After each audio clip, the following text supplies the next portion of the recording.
longsor. Bencana tanah longsor terjadi karena adanya ketidakstabilan pada tanah atau batuan penyusun suatu lereng. Tanah dan batuan atau campuran keduanya menuruni atau keluar dari lereng dan kemudian mengubur manusia, rumah, ternak, lahan pertanian, dan yang ada di lokasi tanah longsor. Gangguan kestabilan lereng ini dikontrol oleh kondisi morfologi, terutama kemiringan lereng, kondisi batuan ataupun tanah penyusun lereng, dan kondisi hidrologi atau tata air pada lereng. Meskipun suatu lereng rentan atau berpotensi untuk longsor, karena kondisi kemiringan lereng, batuan atau tanah, dan tata airnya, namun lereng tersebut belum akan longsor atau terganggu kestabilannya tanpa dipicu oleh proses pemicu. Proses pemicu longsoran dapat berupa peningkatan kandungan air dalam lereng, getaran pada lereng akibat gempa bumi, ledakan, galian, getaran alat atau kendaraan, peningkatan beban yang melebihi daya dukung tanah atau kuat geser tanah, pemotongan kaki lereng secara sembarangan yang mengakibatkan lereng kehilangan gaya penyangga. Tanda-tanda utama akan terjadinya tanah longsor. Pertama adalah munculnya retakan vertikal pada tebing, munculnya air tanah secara tiba-tiba, air sumur sekitar tebing menjadi keruh, dan adanya longsoran batu-batu kecil. Pencegahan bencana tanah longsor dapat dilakukan dengan mengurangi tingkat keterjangan lereng permukaan maupun air tanah, upayakan sistem drainasenya menjauhkan air dari lereng, menghindari air meresap ke dalam lereng atau menguras air yang masuk ke dalam lereng dapat keluar dari lereng. Pembuatan bangunan atau tanggul penahan, jangkar atau anchor. Hindari pembangunan rumah permanen di tebing atau tanah yang tidak stabil. Terasering dengan sistem drainase yang tepat, penghijauan dengan tanaman yang memiliki akar kuat, banyak, dan dalam, penutupan rekahan di atas lereng untuk mencegah air masuk secara cepat ke dalam tanah, dan dalam beberapa kasus, relokasi sangat disarankan. Tetap waspada ketika curah hujan tinggi, tidak menggunduli hutan dan menebang pohon sembarangan.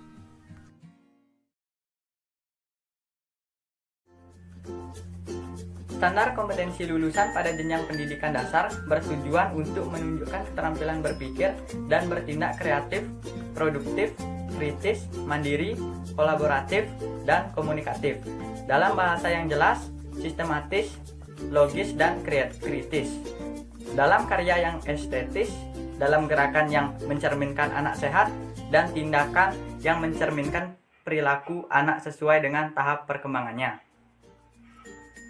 Untuk kompetensi dasar 3.1, meringkas teks penjelasan atau eksplanasi dari media cetak atau elektronik. 4.3, menyajikan ringkasan teks penjelasan atau eksplanasi dari media cetak atau elektronik dengan menggunakan kosakata baku dan kalimat efektif secara lisan, tulisan, dan visual. Baik, untuk indikator 3.3.1, membuat ringkasan narasi, teks video atau gambar yang disajikan. 3.3.2, membuat kesimpulan bacaan. Siswa mampu menyajikan ringkasan teks secara tepat. 4.3.1, menulis kata-kata kunci yang ditemukan dalam tiap paragraf bacaan. Siswa mampu meringkas teks eksplanasi pada media cetak secara tepat. Untuk materi pembahasan kali ini kami akan membahas mengenai teks penjelasan atau eksplanasi. Oke, untuk sub pembahasan yang pertama, saya akan menjelaskan mengenai pengertian teks eksplanasi atau teks penjelasan. Teks eksplanasi adalah teks yang berisi tentang proses mengapa dan bagaimana suatu peristiwa alam, ilmu pengetahuan, sosial, budaya, dan lainnya bisa terjadi. Oke, jadi seperti ini ya. Misalnya kita melihat ada suatu peristiwa alam, misalnya bencana banjir, tanah longsor, dan lain sebagainya. Di sana kita bisa menggunakan teks eksplanasi yang berisi proses mengapa hal tersebut bisa terjadi dan bagaimana proses tersebut bisa terjadi. Selanjutnya, tujuan teks penjelasan atau eksplanasi ini yang pertama, untuk menjelaskan fenomena yang terjadi dan menjelaskan sebab akibat suatu peristiwa. Oke, jadi seperti yang saya sampaikan tadi, jika kita menemukan suatu fenomena atau kejadian alam, kita bisa menjelaskan fenomena tersebut dengan apa? Dengan menggunakan teks eksplanasi ini, menjelaskan sebab akibat dari suatu peristiwa.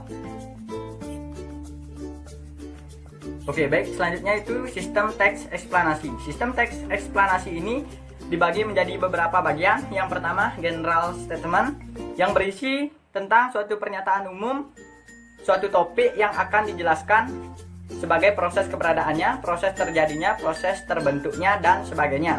Harus bersifat ringkas, menarik, dan jelas yang mampu membangkitkan minat pembaca untuk membaca detailnya. Oke, jadi dalam general statement ini kita harus menjelaskan pernyataan umum tentang suatu topik apa yang akan kita bahas nantinya. Dan kita akan menjelaskan mengenai proses keberadaannya, proses terjadinya bagaimana, dan proses terbentuknya bagaimana. Jadi seperti itu. Dalam membuat teks eksplanasi ini, kita harus membuat teks secara menarik, ringkas, dan jelas. Jika kita membuat teks panjang lebar, maka pembaca tidak akan mau dan tidak akan tertarik untuk membaca teks eksplanasi kita. Yang kedua ada square of explanation. Ini berisi tentang detail penjelasan proses keberadaan, proses terjadinya, sangat relatif untuk menjawab pertanyaan how, yang jawabannya berupa pernyataan atau declarative stance. Penggunaan square maker sangat dimungkinkan mengingat proses perlu dijelaskan bertahap, pertama, kedua, ketiga, dan seterusnya. Selanjutnya ada closing. Closing ini berisikan tentang kesimpulan atau pernyataan tentang topik atau proses yang akan dijelaskan. Jadi setelah kita menjelaskan general statement, square of explanation, yang terakhir kita akan menutup dengan menggunakan closing. Oke, untuk selanjutnya kaidah kebebasan teks penjelasan atau teks eksplanasi.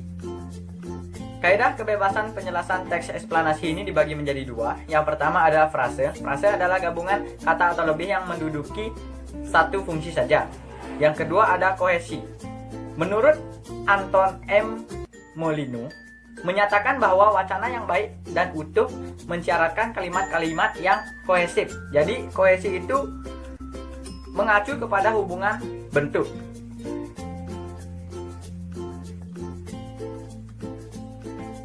Baik, setelah kita membahas mengenai pengertian, tujuan, ciri-ciri, struktur, dan kaidah dari teks eksplanasi, sekarang kita akan mencoba menyusun struktur dari teks eksplanasi itu sendiri.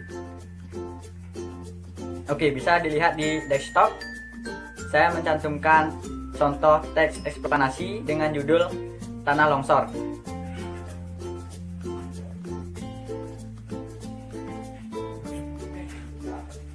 Oke, bisa kalian baca teksnya. Ada beberapa paragraf di sana.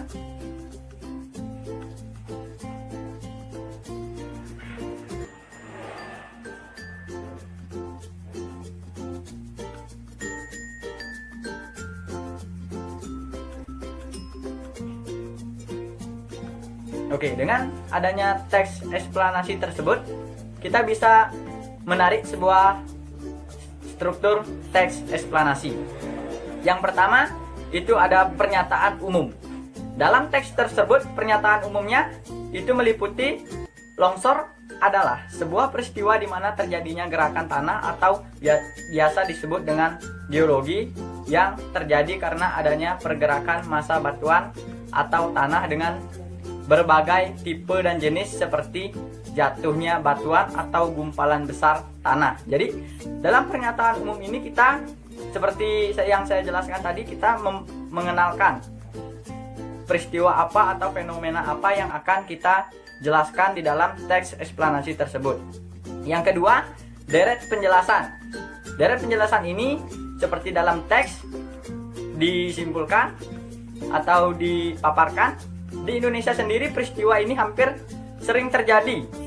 Kebanyakan disebabkan oleh gempa, sehingga menggerakkan lempengan bawah tanah sehingga mengakibatkan elemen atau lempengan bawah permukaan menjadi tergeser sehingga menimbulkan pecahan dan terjadinya longsor. Oke, dari deretan penjelasan ini menjelaskan pernyataan umum yang di atasnya. Seperti yang saya jelaskan tadi, untuk yang pertama ada pernyataan umum itu mengenalkan dulu peristiwa atau fenomena apa yang akan dijelaskan. Kemudian peristiwa tersebut kita jelaskan di deret penjelasan.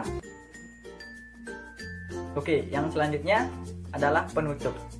Dari contoh teks eksplanasi yang saya buat tadi, poin di atas merupakan beberapa penyebab terjadinya kelongsoran.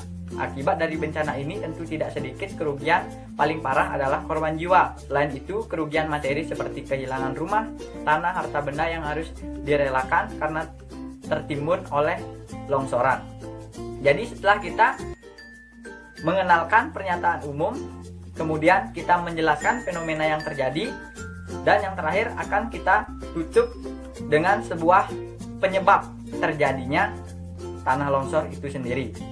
Baik, sekian materi dari saya. Jika ada kesalahan kata atau kata-kata yang kurang jelas, karena saya juga manusia tanhane wong sastianulus, tidak ada manusia yang sempurna. Semoga materi ini dapat mengedukasi kita semua sebagai media pembelajaran yang bermanfaat bagi kita ke depannya. Terima kasih.